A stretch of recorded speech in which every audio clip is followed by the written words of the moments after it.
Okay, so quick recap. The problem is, or our awareness, the yogis came to the awareness that what is the result of existence really for all human beings? Suffering. Suffering, dukkha. Okay, and then through a little bit of a deeper dive, come to realize that suffering is caused by avidya, the ignorance to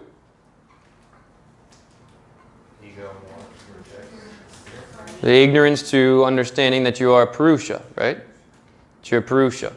And that ignorance is contributed to by these four things, which are all called what? It's not on the board. It starts with a K.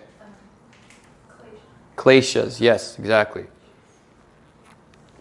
Our ego, our wants, our rejections.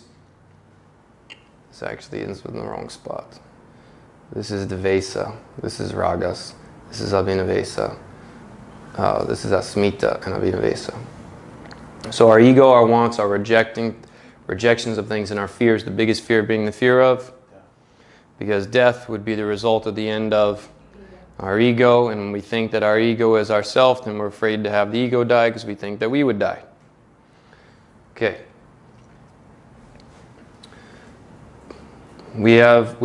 Each individual person is a Purusha, which comes out of the larger ocean of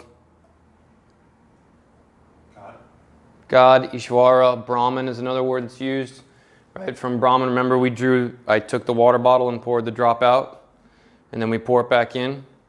So if we separate that drop out, like your individual Purusha coming from the larger ocean of that undifferentiated space, and then if we return the water back into the ocean, you can no longer tell where is the water versus the rest of the water, right? You can't find the individual drop from the whole thing. It's all united back together again.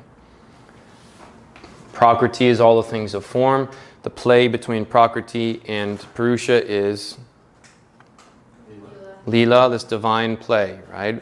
Purusha uses Prakriti as a tool to experience and understand its true nature. The body exists to be experienced by the soul. Just like a chair exists to be sat on, not to sit on itself. The body doesn't exist to experience itself, according to Samkhya and classical yoga philosophy. From Prakriti, we have the gunas. The gunas are tamas, sattva, and rajas. Tamas, what are some of the qualities or characteristics of tamas? Other side. Inertia. If we were to give it a yin or a yang, which would it be? Yin. Rajas? Yeah, action, movement. If we were to give it yin or yang, it would be yang. And then sattva? Balance between the two. From the energies of the gunas come consciousness, Sanskrit term for consciousness, chitta. Consciousness has three parts. What are the three parts of consciousness? Mind? Yes? Ego. Yeah, ego, mind, and intellect. Which we see those show up in the five sheaths of self, which are called what?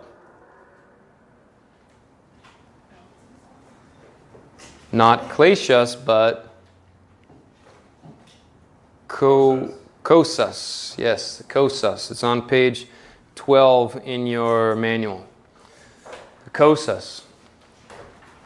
You have the physical sheath, the energetic or subtle sheath, so the physical body, the energetic body, the mental body, the intellectual body, and the divine body.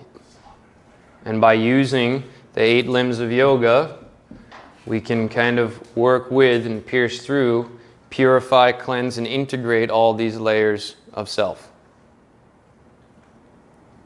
Annamaya, pranamaya, manamaya, vyanamaya, anandamaya. Kosa. Kosa, kosa, kosa, kosa. Kosa. Is that 5? It's close. Kosa, kosa, kosa, kosa. Kosa. Yeah. 8 limbs are, what are the 8 limbs of yoga?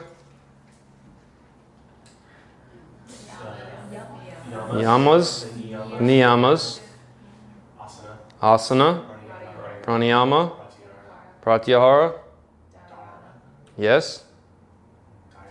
Yes? Wait, you skipped one. Do we say pratyahara? Okay, dharana, dhyana, and Sati is a Hindu goddess, so no. Samadhi. You got it right. Yama, niyama, asana, pranayama, pratyahara, dharana, dhyana, samadhi.